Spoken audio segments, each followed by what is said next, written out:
एने बोलेन इंग्लैंड के राजा किंग हेनरी अष्टम की दूसरी पत्नी थी। किंग हेनरी अष्टम की इच्छा थी कि उसके एक बेटा हो, लेकिन हर बार उसके घर बेटी का ही जन्म होता था। इसी कारण उसे अपनी पहली पत्नी को तलाक देना पड़ा। तलाक की प्रक्रिया में ही उसे कई साल लग गए थे, लेकिन आखिर उसे अपनी पत्नी से तलाक मिल ही गया ताकि वह दूसरा विवाह कर सके। लेकिन दूसरी पत्नी एने बोलेन भी उसे एक बेटा न दे सकी। इससे वह बहुत दुखी हो पता था कि अब उसे कानूनन दूसरी बार तलाक नहीं मिल सकता।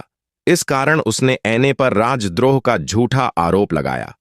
तेजी से चले मुकदमे में एने को राजद्रोह का दोषी करार दिया गया, क्योंकि किंग हेनरी के कोप से सभी जज डरते थे। एने को लंदन टॉवर में ले जाकर उसका सिर कलम कर दिया गया। उसके बाद से उसका भूत लंदन टॉवर में दिखाई देने लगा।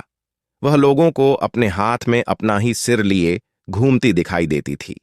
लोगों ने उसे बिना सिर के घोड़ा गाड़ी में बैठकर इंग्लैंड में ब्लिकिंग हॉल जाते हुए देखा।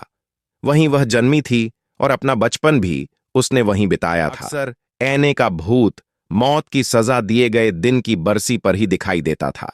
लंदन टॉवर में ही राजा का हीरो जरा ताज भी रखा था, जिसकी चौकसी के लिए वहां संतरी लगाया गया था।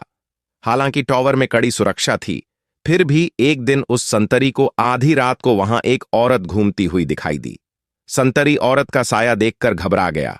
उसने आवाज देकर उसे रोकना चाहा, लेकिन जब वह नहीं रुकी तो उसने अपनी बंदक की संगीन उसके जिस्म में सड़ दी। लेकिन वह यह देखकर पसीने पसीने हो गया कि संगीन उस औरत के जिस्म के आर पार चली गई। उसने यह भी देखा कि उस औरत का सिर विहीन वह धड़ चला जा रहा था। खून से सनी गर्दन पर केवल हैट रखा था। संतरी यह देखकर बेहोश हो गया। सुबह उसके अधिकारी ने उसे जगाकर ड्यूटी में लापरवाही बरतने के आरोप में गिरफ्तार करके उसका कोर्ट मार्शल कर दिया गया। कोर्ट मार्शल की कार्रवाई के दौरान जब उसने सिर विहीन एक औरत के वहां होने की बात बताई तो उसे झूठा करार दिया गया और उसे मौत की सजा सुनाई गई। जब उसे मौत की सजा सुनाई गई तो पहरे पर तैनात दूसरे संतरियों ने जज को लंदन टॉवर में एक औरत के सिर विहीन धड़ को घूमते देखा है। जज ने उनके बयान पर यकीन करके सजायाफ्ता संतरी को छोड़ दिया। साथ ही यह आदेश भी दिया कि उस संतरी की ड्यूटी भविष्य में लंदन टॉवर में न लगाई जाए। इस घटना का वर्णन लंदन टॉवर पर लिखी एक पुस्तक में भी किया गया है।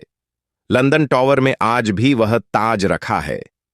यदि आप हिम्मत वाले हैं तो वह हॉल भी देख सकते हैं जहां कभी एने बोलेन का धड़ दिखाई दिया था।